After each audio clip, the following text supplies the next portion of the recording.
Oh, I did one silly thing. We've got one thing in the way, but now we should be good. Hello, everyone. Hope everyone's doing well. Got some tea today. They can't see you yet, Connor. I don't think they can hear you either. But welcome to the stream. The 24th of March. We all made it at least this far. So let me go ahead and get Connor on here. There he is. Now you can say hello and wave to all four people. All four people, two of which are probably us. Probably. I don't pretend to know exactly how the math works. Right, I don't know how that works either. But welcome everyone, however many of you there may be. Equipment manager, it's good to have one. Yes. Yeah, it'd be nice if I had an equipment manager, like especially like drum set players and like guitar and bass players often have like a person, guitar tech or something like that. It'd be nice if I had someone who just like lubed up all my slides and oiled all my valves before every gig. Tuba tech, yes, but alas, also there are very few people that I would trust to actually do that well. Would you trust me? I would not trust you, Connor. I would, however, trust Elvis, who just hopped in the chat. Yeah, there we go. I don't think Zoom liked that on your end. That's okay. But yeah, so we've got hopefully a good stream for everybody today. You can see now, this is not the first week, but this is the first week that I actually have a t-shirt. So we've got our Low Brass U t-shirt. I've got the short sleeve model. And then Connor's got the long sleeve. And I need to figure out exactly how to light myself with a white shirt on.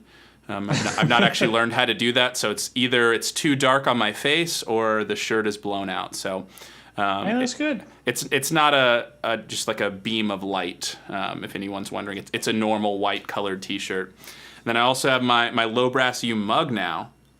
Oh yeah? This isn't too hot or anything. I didn't just make this tea. And then what are you sipping on over there, Mr. Eisenmenger? Just a little Low Brass H2O. There we go. Oh man, we've gone way too far down this rabbit hole. Right. So this is actually just going to be a 2-hour stream about the merch. Yeah, that's it. Yeah, no.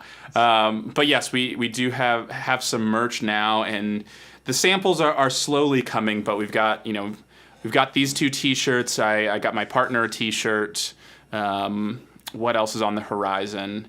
An accessories pouch, for all of my oils and things. I know you don't believe in oils, Connor, so I didn't bother sending you one your way. No, you're right. I don't. Just bone dry slides. But hello, Zach. Hope things are well on your end. It's always nice to have some regulars. But yeah, I went ahead and pinned the link to the merch store, and it's been working out pretty well so far. This is it's through Teespring, and I've talked to their customer service, and they seem to be nice and generally helpful. So I don't have really any hang-ups on my end so far, which is always good. There you go.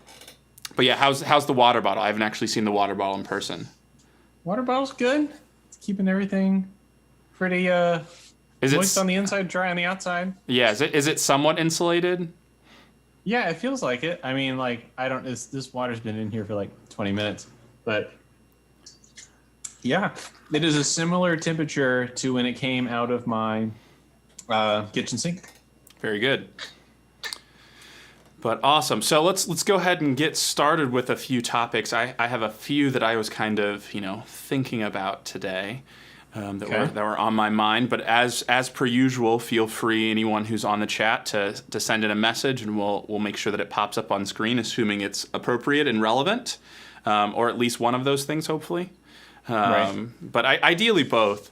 But yeah, I thought we'd maybe just start out with just a little discussion of some of the method books and things that we've used over the years, like the Etude books and stuff like that. So maybe first off, what's your number one book? Your Desert Island Etude Vocalise technique book? What do you have one? Ooh. I think I have one, but it's one that I haven't touched in a long time, so I feel bad giving this answer because I'm not living my truth right now. But I would say um, David Baker's creative approach to practicing jazz. That would Ooh. probably be like if I could pick one book in the whole world to use, that would be it. Or like volume one of his like fundamentals for the jazz trombonist. Gotcha. That's another good one. Yeah, no, those are. I don't know the fundamentals for a jazz trombonist as well. It's always like I have to remind myself that he was a trombone player. Yeah. Because his trombone playing career wasn't as long as his music career. Yeah, there's just less of a body of work to draw upon. I mean, he definitely played enough notes on the aesthetic. Who's the composer? Oh no, Lydian Chromatic Theory. Who's George Russell? He's on the George Russell album, and he shreds so hard on that over aesthetic that like that was like a career's worth of like trombone jazz. Like it was sick. Yeah, So, no, there short, but definitely profound. there definitely is a record of everything. So I think I would have to go with just like, complete vocalises. Bordoni. That's definitely my overall go-to is the vocalises. Bordones. That Bordoni gave us. If I had to, if you're making me segment it into books like the Rochu books, I would have to go with Volume 1.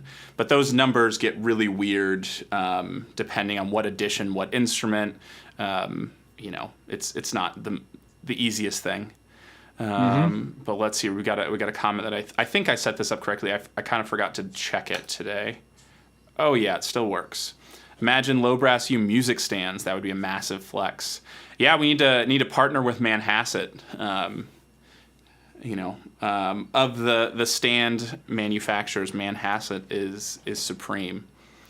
And if you don't know why Manhasset makes the best music stand, it's because it's user replaceable, user fixable. If something gets loose, you get out a wrench and you fix it. You tighten it up. Instead of competing brands that when something gets loose, you buy another one.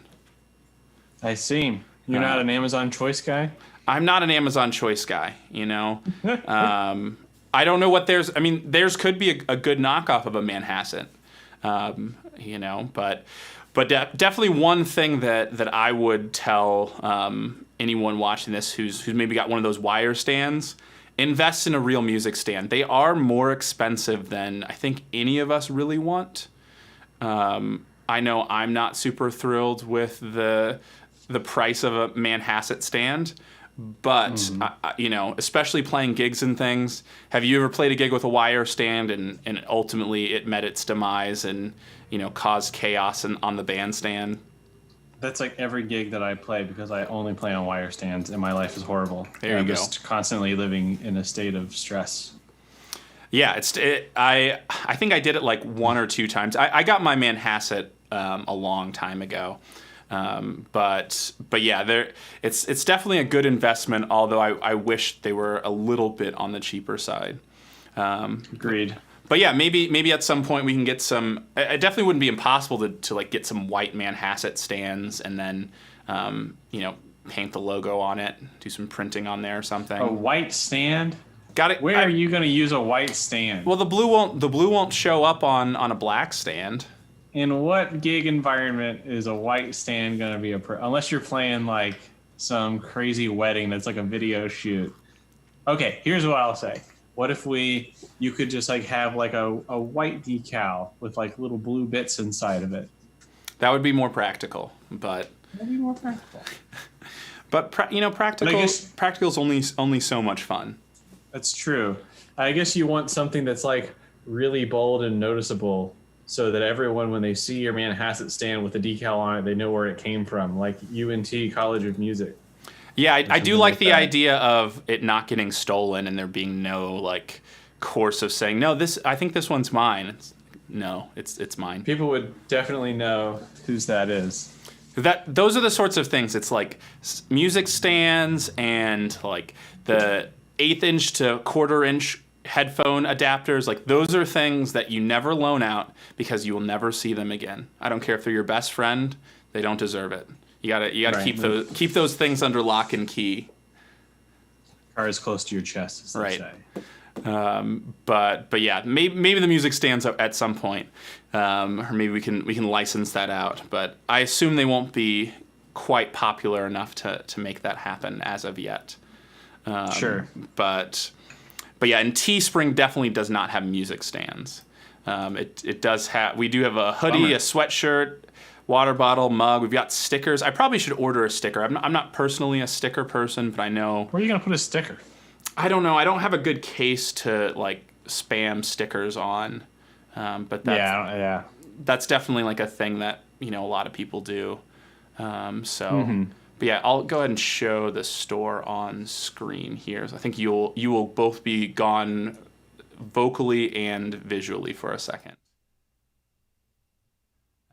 But yeah, so on the store you can see the t-shirts all in white for right now. So if you're prone to spilling, maybe do something else. But yeah, so we got a sticker, water bottle, accessories pouch, mug. Got the mug here. And I'll probably do some more designs at some point. But yeah, so we'll put Connor back on screen so he doesn't veer too far. But yes, rocking some sweet shirts. We are in fact rocking some sweet shirts. So you can get your own and brag to all your friends about how cool you are. And all of them seem to be pretty good quality. I mean, the prints look really good, and like this specific shirt, at least in my size at the time I ordered it, I'm sure it can change over time. But this is like a thicker Hanes T-shirt, and yours, Connor, I think is a Glidden or Glidden. I don't know how to pronounce that brand's name. I thought it was Gildan. Gildan. A little bit of dyslexia in there. Gildan. Gilkian. Right. Marshall Gildan. But I was thinking about that. I was folding some laundry today, and I realized that I have another Gildan hoodie that I've been wearing for ages now that is like my absolute go-to right now. So I don't know if the hoodies that they sell are the Gildan. yeah, Gildans. haven't gotten a sample of a hoodie yet. I do wonder about that, but I would imagine so. I think that's probably more likely. I would imagine that the Hanes made more sense if they were doing just like extreme bulk order, but the hoodies maybe. I've never really seen a Hanes hoodie, but I had a few Gildan T-shirts I found. I had like a T-shirt from New Orleans, like just a terrible tacky T-shirt that I got about a decade ago, and then also a Rusty Fincher for Constable shirt. That's Rusty so- Fincher. so I still rock that T-shirt from time to time. There you go. Nicely done. But yes, so I think that everything that I've seen so far has been really good quality. I was definitely worried about the print, especially because like the wrong side.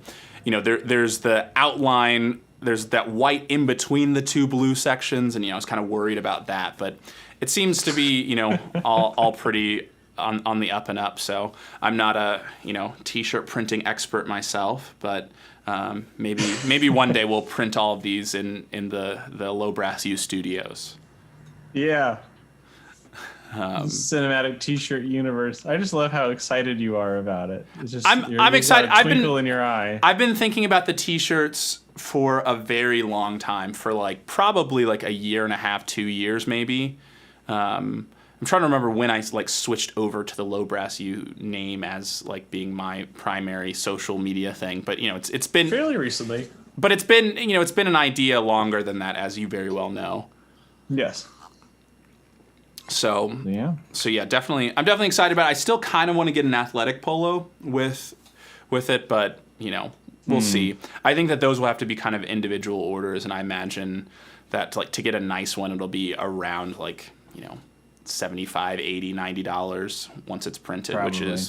which is slightly less than desirable, but it's worth it's it. the price of fashion. Right. They say. Right. So, But awesome. One other topic, I've got a handful of topics that I've got prepared for you that I did not share with Connor. If anyone is wondering if he's seen these before the show. Riffing. But one of the things that I wanted to talk about was kind of our individual kind of journeys of trombone slide lubricants.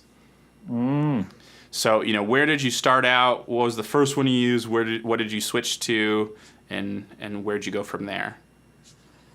That's trying to think that far back. I think the first one that I started out with, I don't remember what came in my case in 6th grade band. What I can tell you is that I lost it very quickly and I never told anyone that I needed any more. And so I think that I got to like probably 10th grade, just like couch surfing. Like, there you go. Just real down and dirty. I remember as a freshman in high school, the senior trombone player fixing my slide for me and saying, "Don't ever let it get this bad again." And then multiple like iterations of that happening similar with like the band director of like I just kind of played until it like got so crusty and it would just like stay there and you had to like yank it. There you So go. it was fine. It was like, yeah, don't worry about it. And then I think I switched to Slido-Mix, my very first stuff. I think The it came when- dual bottle, red cap, or the black bottle? Rapid Comfort.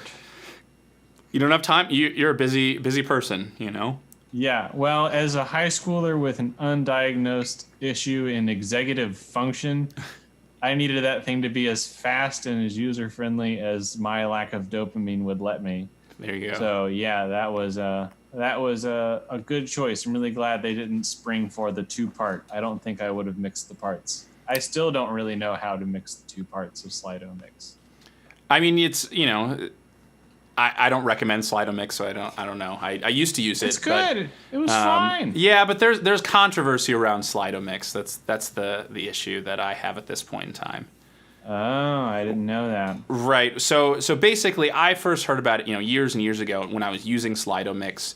And you can find more stories on the internet about this of people who have I think it's green little deposits and things. And I know that Edwards specifically said don't use Slido-Mix. Slido-Mix is bad. They're very pro Trombatine, which is there a relationship between the companies? That's not my position to necessarily say or anything like that. I don't know. I don't think I don't really suspect that's what was going on. I think it was just a kind of a general, they saw some issues with that. So that's when I stopped using Slido-Mix. But Slido-Mix was what everybody in my high school used and what I just, what are you using? And that's what I would use. So I had Slido-Mix for a while. And then when I got my first Edwards, I switched to Trombatine. And then I used Trombatine for a good amount of time. And then I started using the Yamaha sometime during undergrad. I'm not exactly sure when. And so I was using Trombatine for a long time. Yamaha for a long time. And then I started using... what did I start using? I started using the... goodness, I can't remember what it's called now. The Super Slick.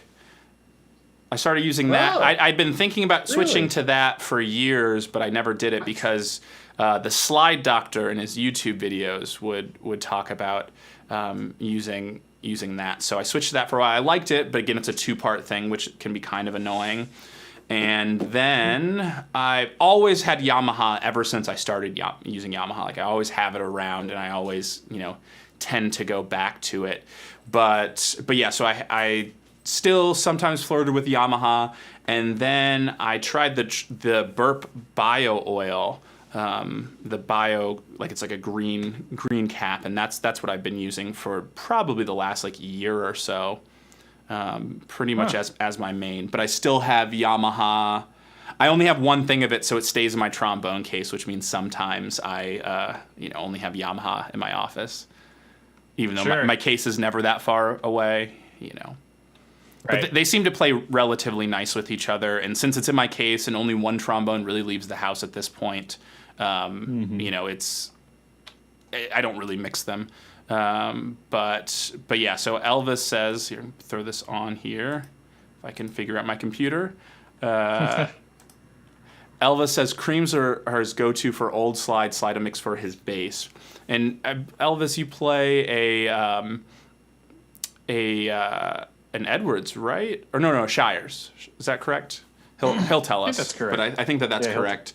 So yeah, creams would tend to work well for older slides, something a little bit thicker, a little bit more viscous. But my uncle seems to be on here, so we'll throw that on screen. My uncle and my cousin say hello from Wisconsin. So they get a little screen time. I think I need to make the comment thing bigger though. I see. Let's see about that. See if I have the technology to do that. While you're doing that, I'll field Elvis's comment. He confirms he's a Shires bass trombone. I'm assuming that's what we're talking about, the bass trombone there. Yes. So, yeah. So there you have it. Oh, Yeah. The creams are tricky. I've never been very good at using them.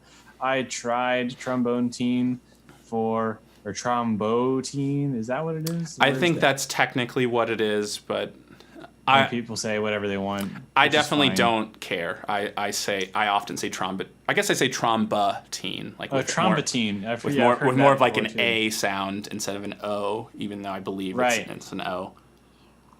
So yeah, I've done that before. I messed around with that a lot in undergrad because I had like an ancient small bore super olds that was truly that's the brand and model. Yeah, there we go. Sorry, I interrupted your joke. It's okay, but yeah, super olds, and it truly was. It lived up to its name, and that was a fine horn. It's gone off to do much cooler things than I've ever done, but I've got another one. So now we are back to having a super olds, which I should probably get some cream for. So maybe I'll figure that out. I don't know. I don't think that Yamaha would do. Yeah, the Yamaha is very thin. I haven't necessarily had a problem on old slides with it, but I don't necessarily recommend it for old slides. Right. But most of my trombones are relatively new. So Mr. Anonymous says, "Wait, you have a low brass U mug. Can you believe it? You've missed so much today, Mr. Anonymous." It's been a big day for Zach and his penchant for putting labels onto generic household items. I mean, it's great. Every time I sip, I can read it right before. I actually can't read it while I'm sipping it. But yeah, get you a low brass U label maker. Yeah, but then it wouldn't be sublimated, I believe is the term. I believe this is sublimated, where the dye. Your $5 words at me. I know the T-shirts are definitely sublimated, which so the dye like sinks through and it's like actually dyed throughout, and so like if the most top layer were to be removed, it would still be blue underneath. Like a tattoo. Yes. Like if we lost the epidermis of this shirt, it would still be blue throughout. But yes, Mr. Anonymous, we have mugs, we've got water bottles, and you can get yours too if you follow link in bio. Just kidding. It's pinned. I'm gonna run out of tea here though if I keep trying to product placement. The mug. It's also good tea. It's just a little fruit tea for the evening. Try not to stay too caffeinated later in the day. But yeah, so go check out that link if you're interested. Yep. Do you have something, Connor? I got a question for you. Let's hear it. I got a music-related question. It relates to a lesson that I taught recently with a student who is like just getting like the hang of like we're in a register battle with the fifth partial.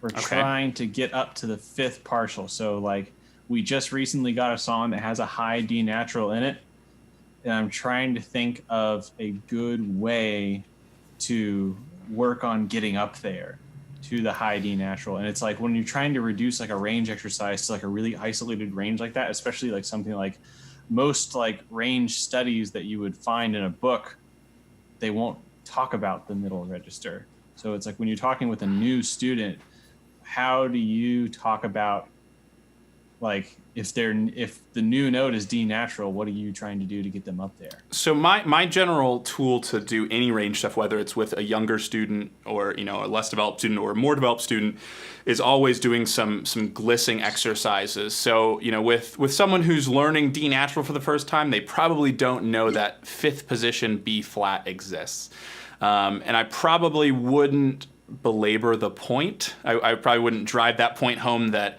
hey, this is the time that we're going to talk about alternate slide positions and you're going to fully understand exactly how this works. To me, I think that's maybe more information than we need, and that's something, at least for me, you probably struggle with this less, but I struggle with giving too much information that things can get confusing.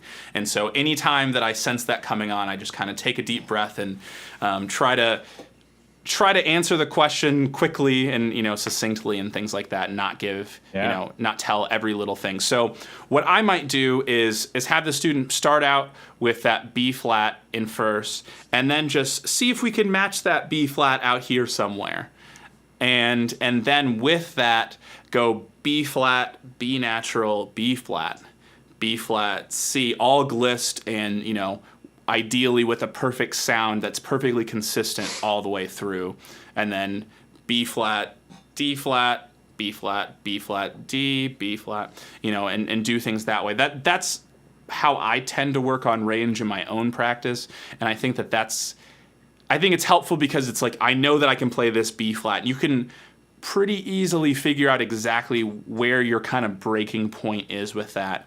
And then I do the same thing once we're trying to get up to F.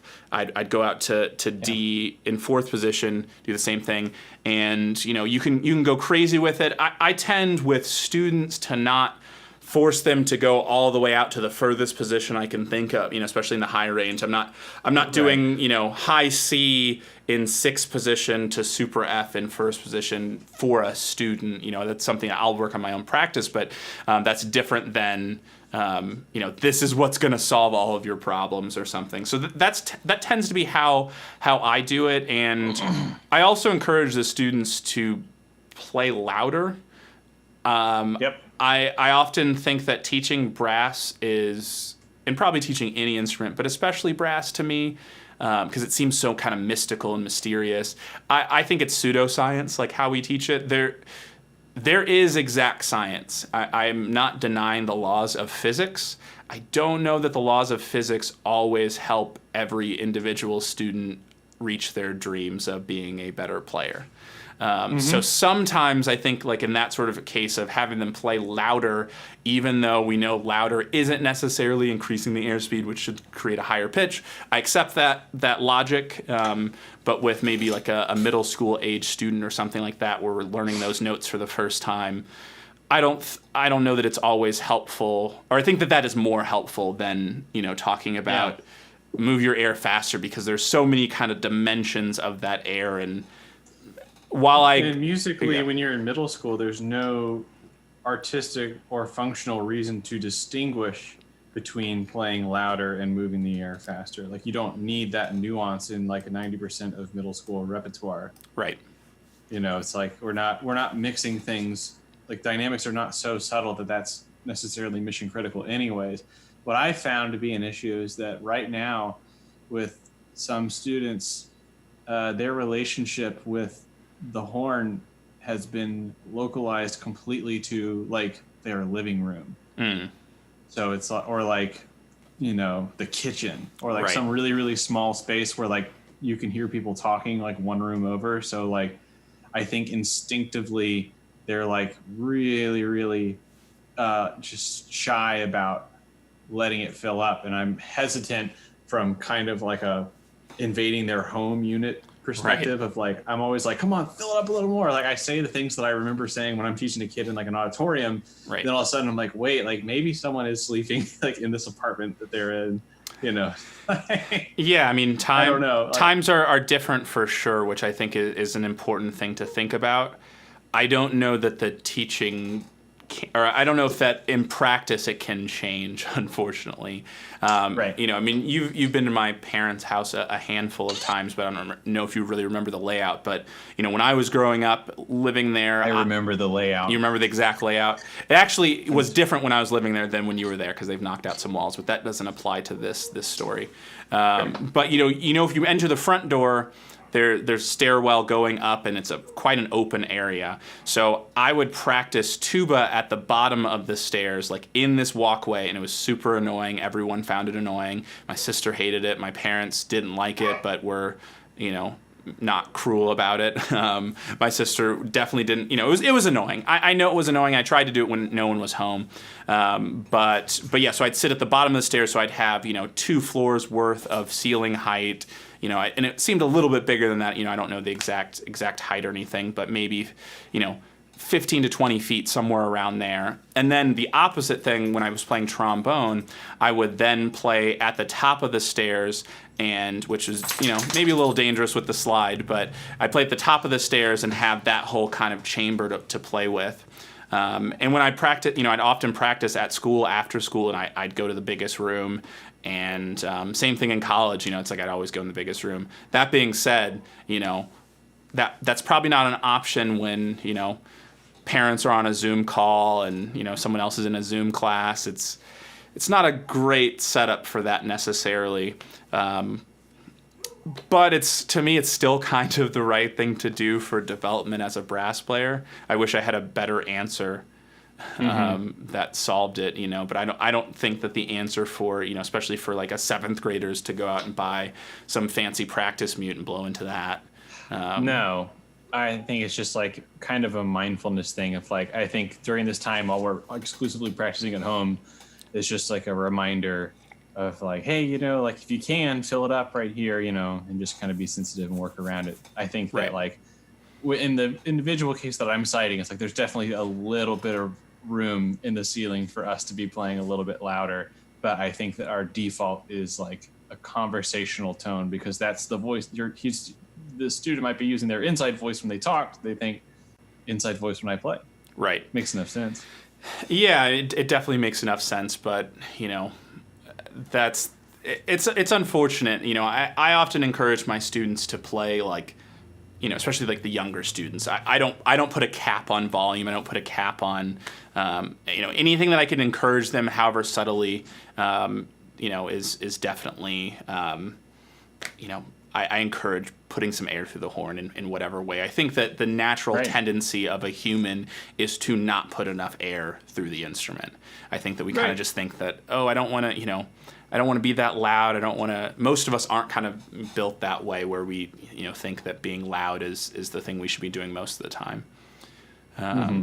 But we have it's fun, and then once you get the students hooked on it, it's like it's not going to hurt their playing. Anyways, right, and yeah, and I also think, you know, that we're trying to tame a wild horse, not beat life into a dead one.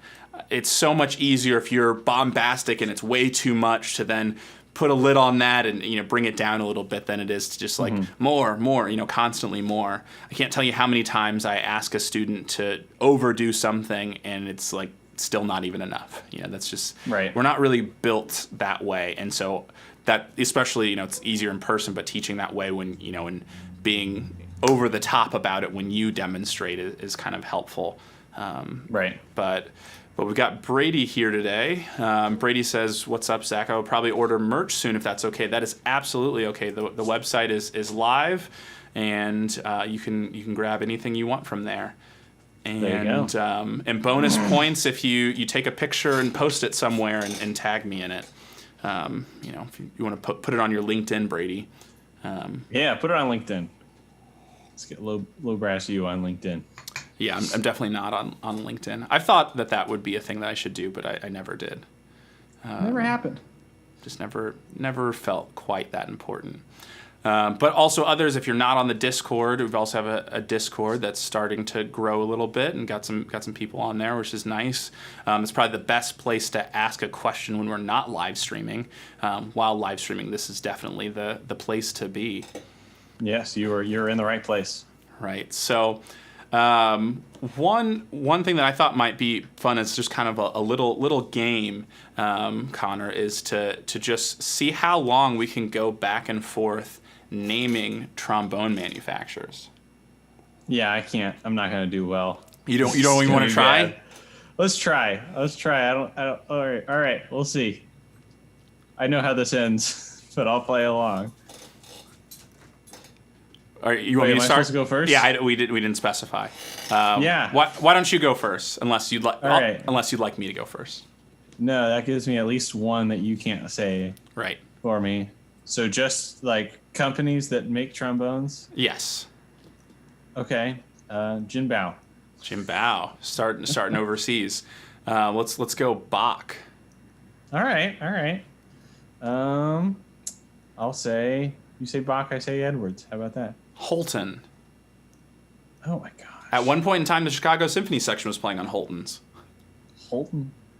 Here's a who. There you go. Yeah, that's right. How about Getson? Shires. King. Tyne. Coutois. Kunal and Hoyer. Ah, you were gonna say the one I was gonna say next. I can't think of one. Greenhoe. How about that? B&S. Can I get a Jupiter? Schilke. Do you say Shires yet? I did say Shires. That means you lost if you were repeating. Dang it! Okay, well then I lost then. I Yeah. can't think of any more. We'll do. I think this might be a good thing to start doing, but we do have another question from my uncle, who is supporting the stream tonight.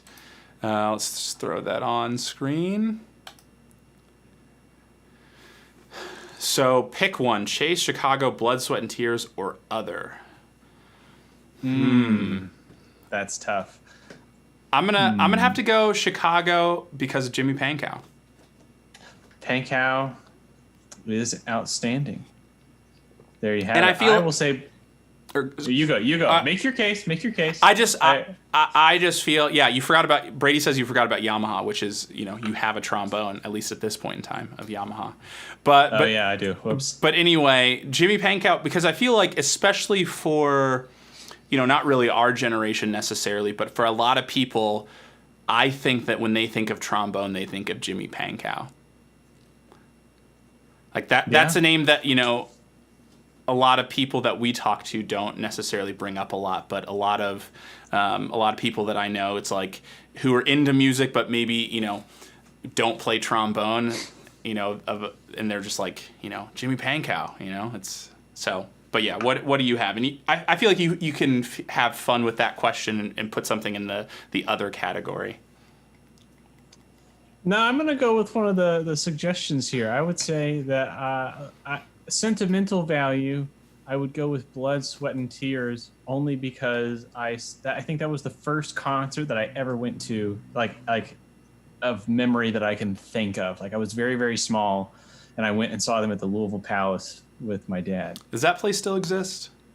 I think so. It does? I think Okay. the Louisville Palace is still an active venue.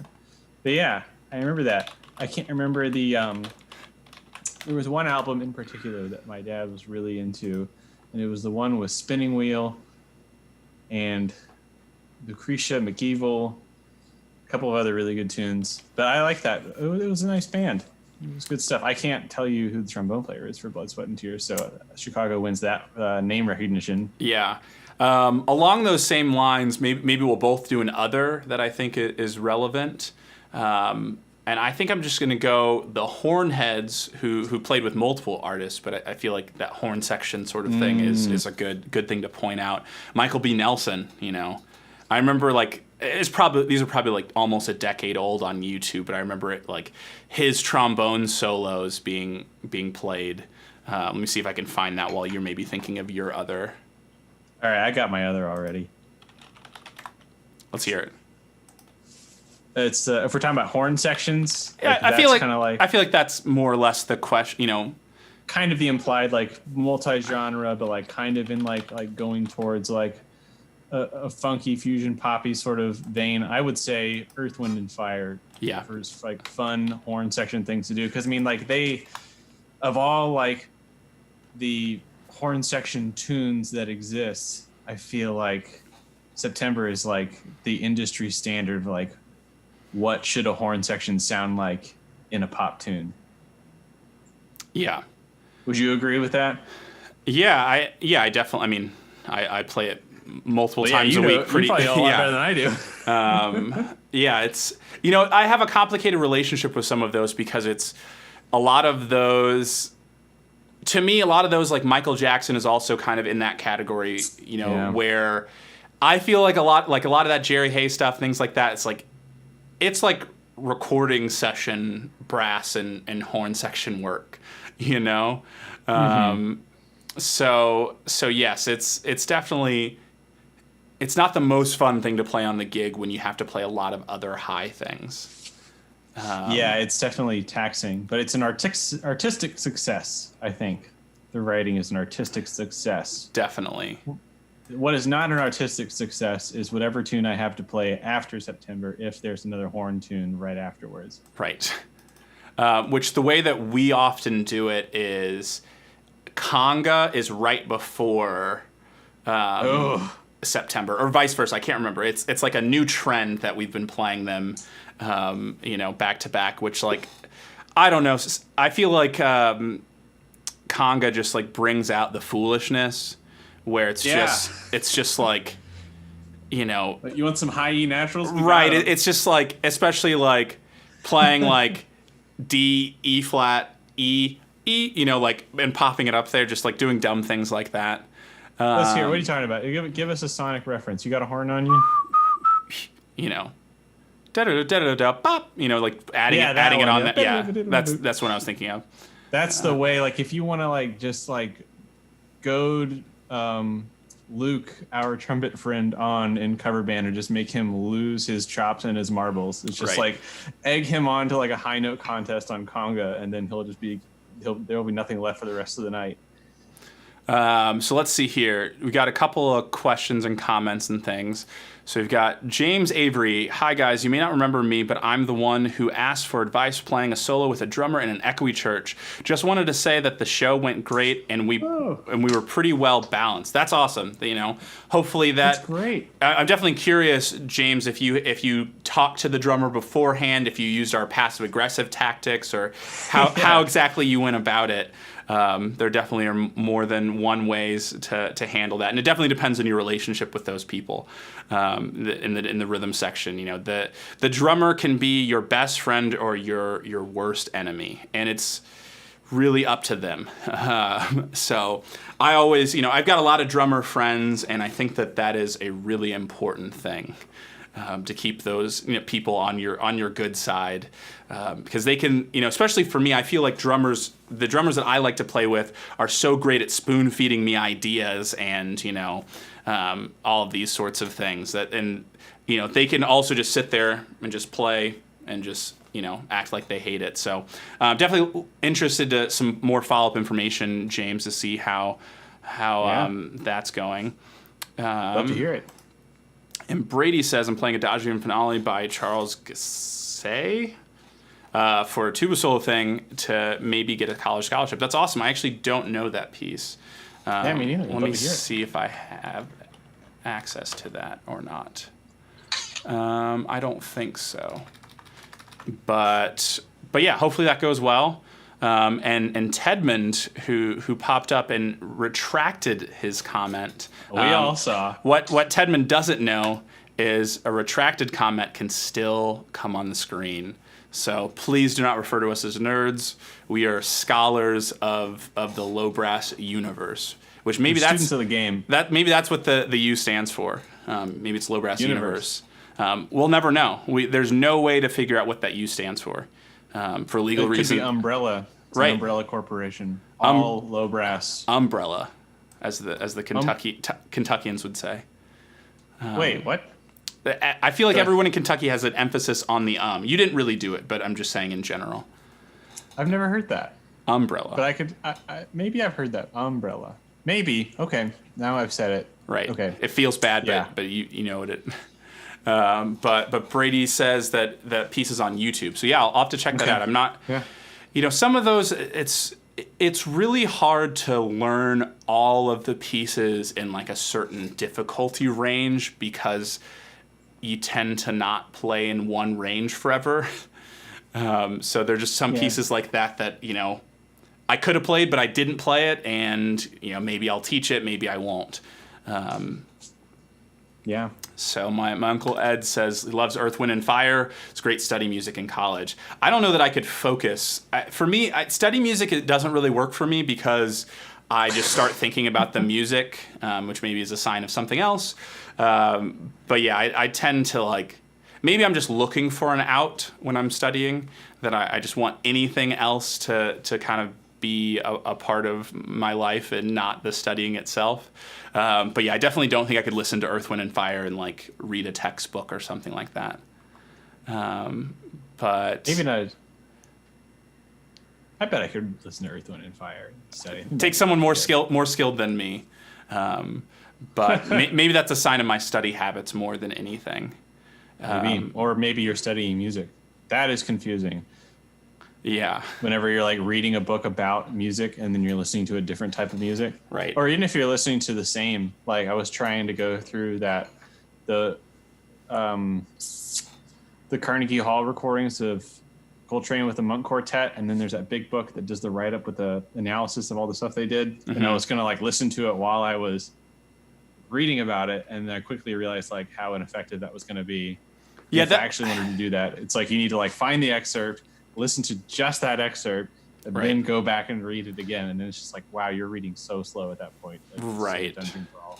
Yeah, you definitely have to approach that a different way. I mean, definitely valuable, but time consuming, certainly. Yes. Let's see. James Avery says, I did. He seemed sort of annoyed, but he was only a one-show player, thankfully. You know, and sometimes that's how it goes, and you have to kind of just make it through it.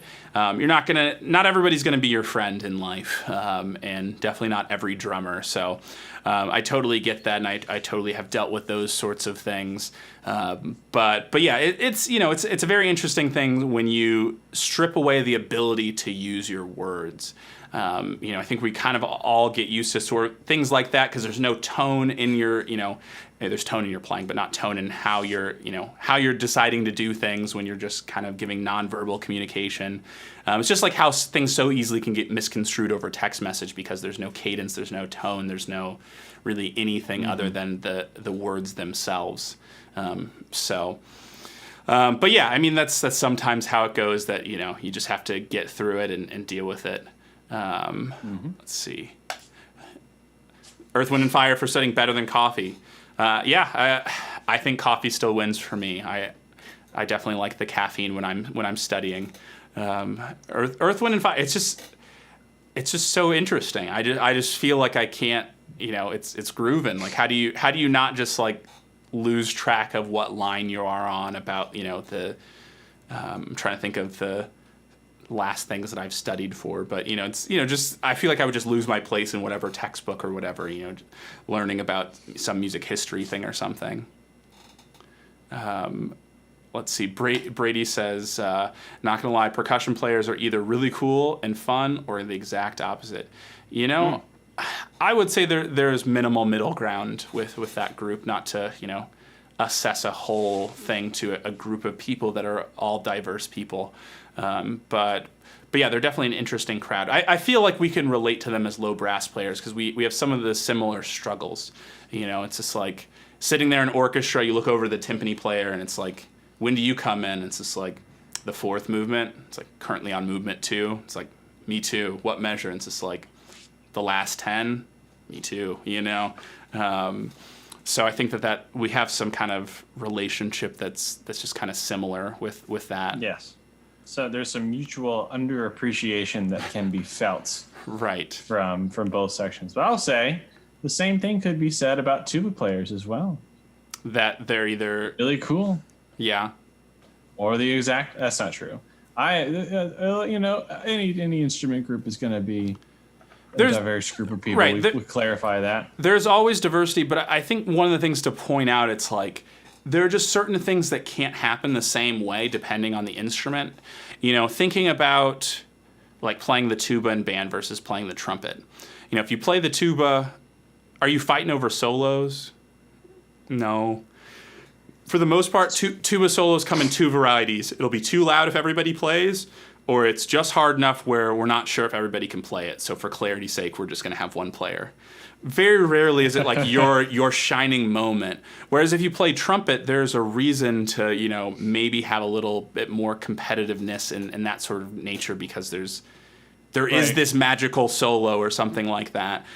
For tuba, it's just like, well, do you want to play the lower octave or do you want to play the higher octave? Doesn't matter, you know. Either way, you're playing the root. Maybe Right. you're playing the fifth, but yeah, I think that's kind of one of those things to point out. That I also think with tuba playing specifically, that trombone and euphonium can be like this too, but especially tuba. Playing tuba, if you're with other tuba players, is a team sport. I know it should always be a team sport, but especially with tuba, you know, there are just so many concerns of, you know, basically you're written, you know, you're written as a player or a section that one person can't really do it most of the time. You know, there's this long note that unless everyone's circular breathing, like you're going to have to breathe in between. You're going to have to deal with that.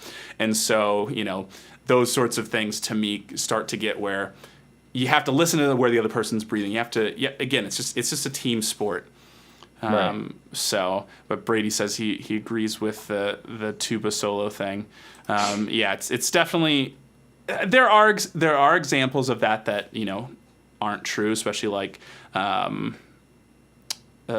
is the third symphony that starts out with a tuba solo, I think. And you know, there are other handful of moments that I can think of where you're important, but you know, rarely are people going home and just like, did you hear that tuba solo? It's really great. That's just not really what happens in large ensemble. You know, in orchestra, it's, you know, we think about certain things being a solo, like, you know, Meistersinger is like my favorite example. When I have a student that's working on it, it's just like, oh yeah, let's go to the solo section, and it's just like, I guess you could call it a solo. You're playing it with like at least 15 other people in unison. So I don't know if that really counts in my book as a solo.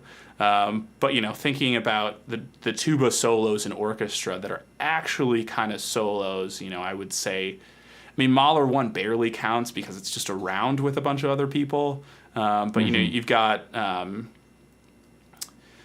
Beadlo, that counts as a real solo, I would say.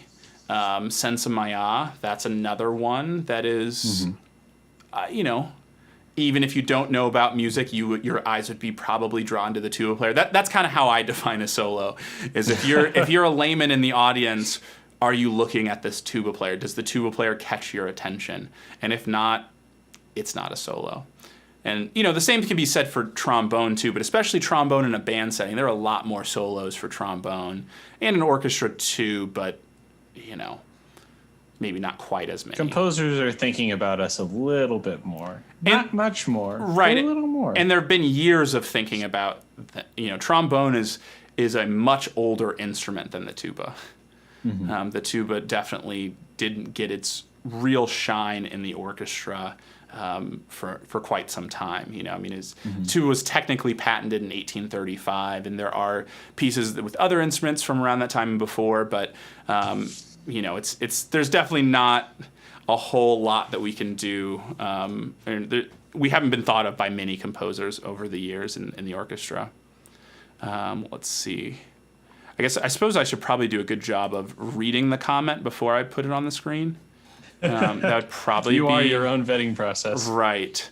I just do a quick scan to make sure there's nothing that I can pull the plug, but I'm trying out for Youth Symphony virtually. If given the option to play an eighth note run, high or low, because it was split, what do you think they would rather hear? That's a really good question. It's tricky, you know, that sort of thing comes up from time to time. And one, I start out with, what do you sound better doing? I think that it's always best to kind of, you know, have your best foot forward. And if you're going to play the low range and it gets really kind of crusty and, you know, some bad things happen to good people down there, maybe not. You know, but also it's like, taking it up the octave or playing the higher split. If we're going to miss a bunch of notes up there, obviously depends. If it's an octave split, either one could be the hard one, so to speak. If they're both easy or easy for you, like you neither of them you worry about, you think you can play them both musically well and all those sorts of things. If your goal is to impress a panel, again, I can't necessarily, Brady saying, his low range is iffy. I mean, I have to look at how low the low part goes, but just, thinking about what I'm hearing, it doesn't feel like the low choice is the right one if your low range is iffy. But what I might say kind of counter to that is, playing high on the tuba is really not the point of the instrument. I hate to say it that way, but, especially when I was in high school, I always played the higher split. I was just like, I'm taking that. I'm going to play high. I'm going to play the higher part. And I always was about that. And I didn't really get it until a master class that I went to with Dr. Thomas Boo, who I actually got to kind of re-meet as an adult recently, because he's also a Dennis Wick artist, and he was on a panel that I was on, which was interesting to talk to him, saying, I remember when you did this master class when I was a freshman in high school. I'm no longer a freshman in high school, and it was kind of interesting to talk to him from that perspective. But I remember him talking about the low range being the money register, and I think that even when we're playing pretty high on the tuba, it's not that high in the real world. It's like it's not high in comparison. Like a middle C on the tuba is a pretty high note. It only sounds high to someone listening if it's strained. That's the only time that their brain is like, wow, that's pretty high, isn't it? So to me, I tend to, kind of go towards the low stuff unless it's going to make me look worse. But obviously the best thing you could do, I mean, it's a virtual, it means probably a recording, so you're not going to have to worry about them asking you to switch which one you're doing. But, especially in a military band audition, they generally want the lower octave, but I would make sure that switching octaves is not going to kick me out of this audition because I didn't practice it or something like that. Do you have any thoughts about that? I know you're not the resident tuba expert. No. I have a little comment on that about like the range and like the audience's perspective, and like a range being a relative term. And I think that happens a lot, especially when I'm practicing. I can never impress my partner ever when I'm practicing with anything cool. Like I think that I've worked up something that sounds like really flashy on the trombone, and then I'll play it and she's like, is that a high note? Like, is that hard for you all? I'm like, yeah, it was really hard. Which is like kind of the worst response that you could get. Right. She's like, or like anytime we're listening to trombone players, she's like, I can't tell if it's like hard or not. Or I can't tell if this is good. It's just like it all just kind of sounds the same. Yeah. So, that's part of it too, I think, especially thinking about a youth symphony. What are the odds that you're auditioning for a tuba player? Right. It's probably not going to be a tuba player. It's probably like, just like on odds, they play violin or they play cello. Yep. I know that there is a chance that it's not those things, but it's those things. It's one of those two instruments. That's what every youth orchestra director, every orchestra director plays. Don't at me. And if it's a band director, they only play trumpet or clarinet. It's just I don't make the rules. It just is what it is. But yeah, so I would practice both and go for what sounds the best, and what I would consider to sound the best is the thing that you can play the most musically, which sometimes isn't the low range because you're just trying to survive down there. Right. There are tons of ways to go about it, and I think that's kind of how I think about it. In more professional situations, generally there's not really an option. It's you're playing this.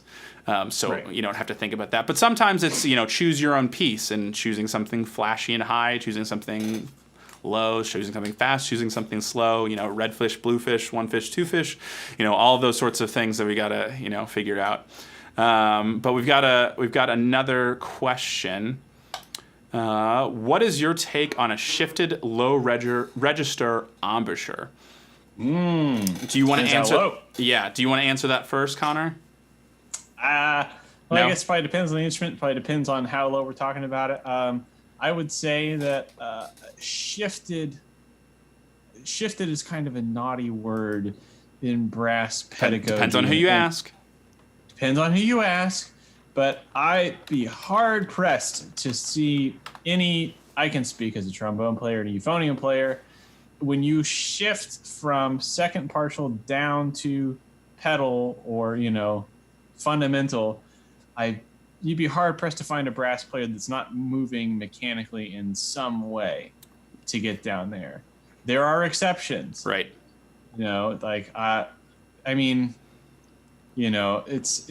It's kind of hard to tell when you're watching someone else play, but there's definitely some trombone players that look like they just have a totally fluid, all the way up, all the way down, eye thinking, and like the Jilk sort of persuasion of things.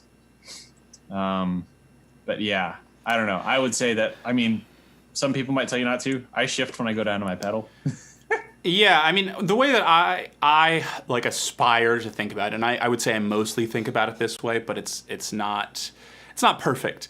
But what I would say is that I really, I really try not to think about it. I explain it two different ways. I'll use both of these analogies with students and try to see what I think works with them. I tend to use too many basketball analogies. I'm trying to kind of break that habit. So I'll go with the non-basketball one first. I always talk about, when you learned how to walk, and of course you don't remember, this is me simulating a conversation with a student. I know you don't remember when you learned how to walk, but you got up, you kind of tried to get your balance, and then you think about walking now.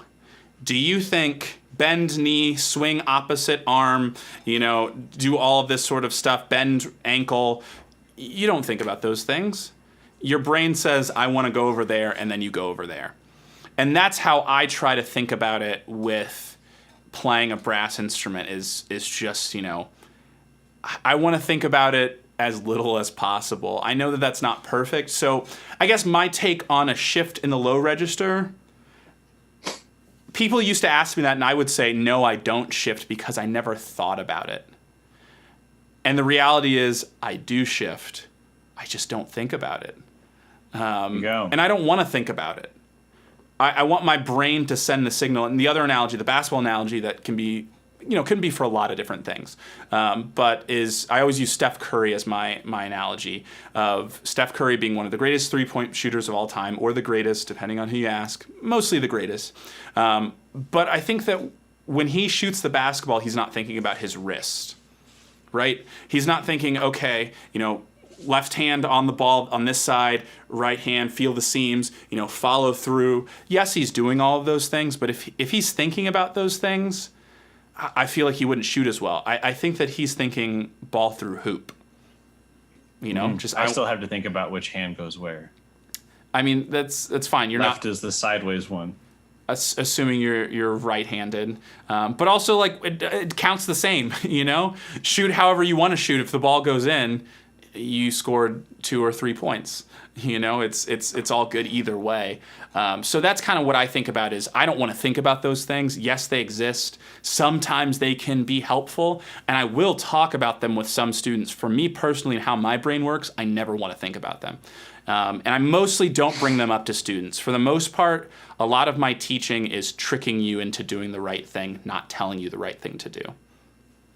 That doesn't always work. Not everyone's brain is wired the same, but that's my kind of default starting place unless I know that that's not how your brain works. But my uncle Ed is coming with a great question. That's a really good question. I saw that come in, and I was delighted. I've been looking forward to this one. It's funny because I was typing when I was taking my comprehensive exams.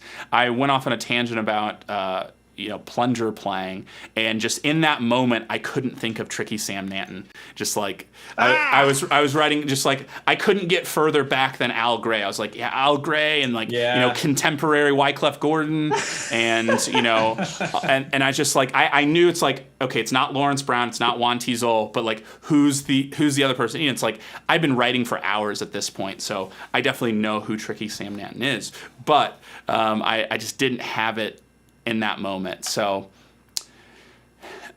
Tricky Sam Nanton or Puerto Rico's Juan Tizol, deep throwback. Definitely a deep probably the That's a deep throwback. Deepest throwback. I mean, we're talking 30s, 40s, 50s. I'm not sure when they would have, because I don't think that they were complete or earlier than that too. Probably. I think they joined the band earlier than that. It's been a hot minute. Since The super old Ellington stuff is not what you hear though. No. Like, we have film at this point in time, and we can use it for music, for non movies and things. Like, at least it's just thinking about like Caravan, like that iconic video with Ray Nance playing violin. But anyway, so Tricky Sam Nanton or Puerto Rico's Juan Tizol. I'll let you go first, Connor. Well, we should clarify what we're talking about here. To those keeping score at home, we're talking about two iconic mainstays in the Duke Ellington Orchestra's trombone section. We have Tricky Sam Nanton, who, if the highlight, the Reader's Digest of Tricky Sam Nanton was to be the progenitor of plunger playing, and Juan Tizol was an influence in the band in that instrumentation-wise, he was a valve trombone player and also a composer who wrote several of the most significant writings of the band. So I think the question for me is which one has whose impact was more significant in the stylistic earmarks historically with the Duke Ellington Band and big band playing as a whole? Wow. Would we have the breadth of or the depth of knowledge of plunger playing and manipulation of mutes without Juan Tizol? Other way around. Tricky Sam. Or would we have, I would say that Juan Tizol's biggest contribution to the band was compositional as opposed to any sort of like virtuosic valve playing. Not to say that wasn't there. There were certain pieces that could not be played and still can't be played by regular big bands unless you have someone either playing an F rotor, trigger horn, or a valve. One such example being E flat minor blues. Actually, it features both of them. Coco, not the Cherokee contrafact, the E flat minor blues Coco, which anybody who's playing big band trombone should learn both the third and the second trombone part because they will be on an audition at some point in your life. The third trombone part is tricky because it goes B flat, C flat, A flat, G flat, ba-do-dee-dum. And you can't do that on a regular straight horn because you'd be going 1 to 7. Ba-do-dee-dum. It'd be really hard. That'd be a cruel thing to put on an audition. The other one is just Tricky Sam playing a counter melody in like super, super high kind of a la Such Sweet Thunder, where you're playing a ripping high B flat with the plunger closed, and then once you're up there, then you start doing the wah wah. With Pixie, I'd assume also. Yes, well, Pixie nowadays, but he would have had a trumpet straight mute. Right. I think historically is what that would have been. Man, I wish I could play like Tricky Sam Nanton. And like one of my biggest regrets of studying in college is that I didn't spend more time doing the plunger.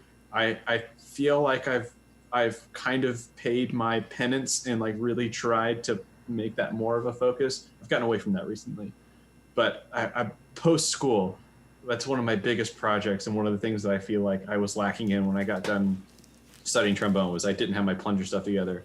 But I'm going to say Juan Tizol just because I like valve trombone, and Perdido is a great tune. Caravan's a great tune.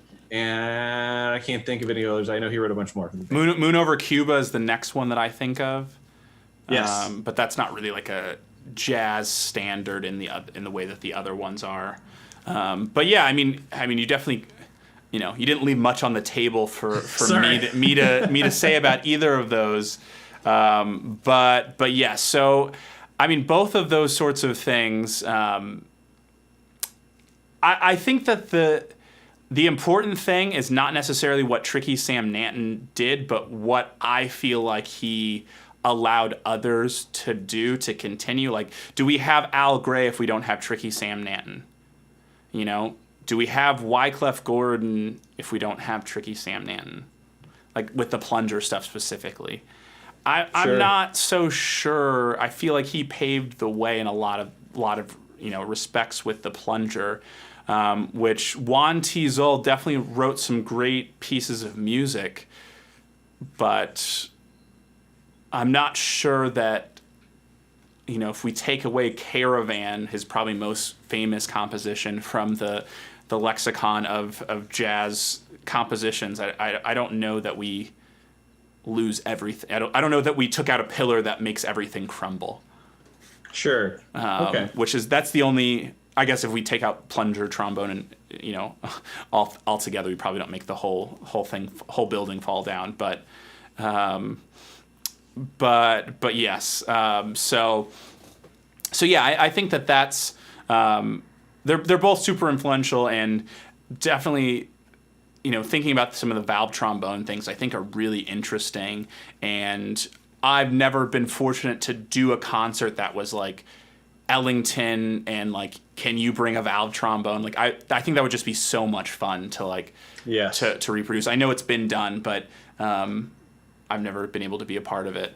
But also let's not forget Lawrence Brown, definitely. Oh, yeah. And also if anyone is looking for information about these two, now three, trombone players from the Ellington band, what's the book called? Duke's Bones? Is that the book? I don't know. I'm not familiar. I'm pretty sure that is the book. Let me do a quick, let's see, Duke's Bones. Yes. By Kurt Dietrich. Oh, yes. So we'll throw that, because Low Brass U, we're scholarly around these parts, a word that I can't seem to even say. We claim to be. So there you go. Duke's Bones, written in 1995. So some of the trombone players who played in the band from 23 to 73, 1923 to 1973. Mm-hmm. So there are a few others that I did forget about, especially when you get into like late 60s, early 70s. Duke Ellington. I kind of forget about a lot of that sort of stuff. It gets blurry for me as well. But we have another comment here. Let's see if I can. I need more screens. I don't have enough screens. We need more screens. I do have a few screens, but not quite enough. So we liked the this is my father who's writing in that liked the Dr. Seuss reference, but prefers Cat in the Hat, a thing 1 or thing 2. Maybe you do something with valves on a bass trombone, valve 1, valve 2, something along those things. See, we have done a lot of Dr. Seuss references today. Yeah. But yes, so but yeah, the Duke's Bones. That's one of those books that I don't know that I've officially read cover to cover, but is one of those that, like, hey, you've got like a comprehensive exam, you need to know these sorts of things, and then you hope that you can get through enough of it. I don't remember it being super long. I don't know if it says it on Amazon. Print length 4 pages according to Amazon. That seems like it might be a typo. Seems low. That seems low. Considering there are 9 images on the Amazon thing, so Right. Yeah. Evidence points to the contrary. It's we've got confirmed 9. right. We shall see. Looks like He there does have a. Sorry, go ahead. I was going to say he does have another really long book. I can't remember the exact name of it. Maybe you remember better. It's more comprehensive than just Duke Ellington's trombones. Kirk Dietrich. I think it's just called the Jazz Trombone Book. That's the big one, right? I think that you're correct. I've not done much with that one. I want to say that was like I went to the library for that book and they didn't have it and I never went back. Yeah. Like someone else had it checked out. But it looks like the Duke's Bones book. I've got a screenshot on Amazon that's an appendix that's page 220. So that's higher than 4. That's definitely higher than 4. What's interesting and somewhat concerning is in the books that I may like, there are 2 Dr. Seuss suggestions. So I'll just throw that on screen for a second. So that seems kind of odd that would be, I guess we're being listened to. Guess so. It's a sign of that. But yes, so Duke's Bones it's a great book to kind of learn more about the three being Tricky Sam Nanton, Juan Teasel, and Lawrence Brown, or to me kind of the three trombone players from that band. But I know they didn't play every single note from that band. No, but if you're going to start with three, go ahead and start with those. Right. And it's not like what's his name, Harry Carney, the Barry player for Duke Ellington, that I believe played like concert number 1 and the last concert. Wow. Just like if it's Barry Saxon, it's Duke Ellington, it's Harry Carney. Don't sharpshoot me on that, but I believe that to be correct. All right. So, voice crack, but it's because I'm out of tea. Bummer. But yeah, so there are some good books about trombone and tuba too that I really like. Like for tuba, one of my favorite ones, which is really frustrating because I think it was printed 3 separate times, and getting any of them is like astronomically expensive, and because it's been out of print for so long. But the Tuba Family, that's another one to check out, by Cliff Bevan. And it's really informative, and it kind of talks about all of the instruments around the tuba and how they kind of commingled in the world. Just on Amazon, it just says currently unavailable. But I'll drop the link anyway for anyone who might be interested in the Tuba Family, which I think that even if you're watching these as a video on demand, you have access to the chat. But I'm not 100% sure. But yeah, that's probably my favorite tuba book. I would say it's kind of a history of the tuba of sorts. It's not exactly that, but it's mostly just kind of historical sorts of things. There's a lot of great pictures and things. There's definitely something you don't know unless you've already read that book. At least I'd be surprised if you knew every single thing in it. It's got some cool charts about like what instruments were being played in what countries at what time, various things like that. But yeah, it looks like there's another posting on Amazon, and there's a used one, hardcover for $596. Get it while it's hot. And then the paperback version, which you'd think is less, is $801. Man, the market for the Tuba Family is just Right. not good right now. Oh, here's one that says $99. Maybe I should buy that. Wow. That's tempting. It's definitely an expensive book just because it's out of print. Like there's nothing crazy about it necessarily. Right. It's just there's not enough of them on the planet. Right. Supply and demand is always a real concern. Do be doing that. But cool. We might give a few more moments for some last minute questions. I know there's about a 15-second delay on the stream, so we'll give some other questions. Do you have any final closing thoughts, Mr. I do have some Eisenmenger? final closing thoughts. Something to consider, maybe a practice game that you can start playing with your friends while we are remote. This is one that I started playing with. I guess I can say his name since he's a public Instagram figure. Luke Wingfield of the trumpet Instagram fame. Or Luke Wingfi, as he is in my phone. I guess I just got distracted when I was typing. Yeah. Well, he and I have been doing a game here recently of not really horse because there's no like way to win or lose it. It's more of an accountability game of one takes, just single takes, one chorus on tunes where, he'll call a tune. He'll say, if I were a bell. And so he plays one chorus, if I were a bell.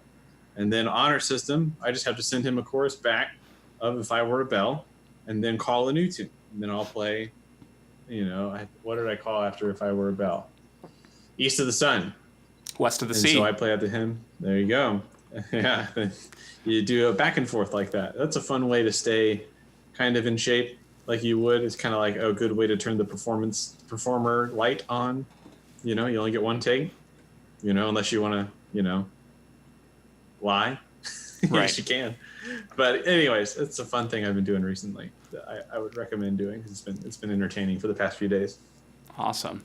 Well, cool. Looks like no one has any final questions, so I think we'll just call it there. But thank you, everyone, for hanging out in the stream. Had some guests that I wasn't expecting for sure. Got some really good questions. Definitely the most I've ever discussed Duke Ellington's trombone section in the last 5 years. Yeah. Which was fun. It was fun. It's good to do that. Yeah, it definitely makes me want to like sift through some old recordings and things and just, you know. So I definitely played a lot of Duke Ellington stuff years ago. Like that was a big thing in high school with like the Essential Ellington competition. And then in college it just like died. Like there's no Ellington to be had. Right. For obvious complications, but instrumentation being the biggest issue. Right. But it's good music, and it should be played, and it should be heard. Right. Maybe we can talk a little bit more about it next time. We'll both bring back a fun fact about Ellington. There we go. Sounds good. Well, thank you everyone for being on this stream, and we will see you next week. Same bat time, same bat channel. All right.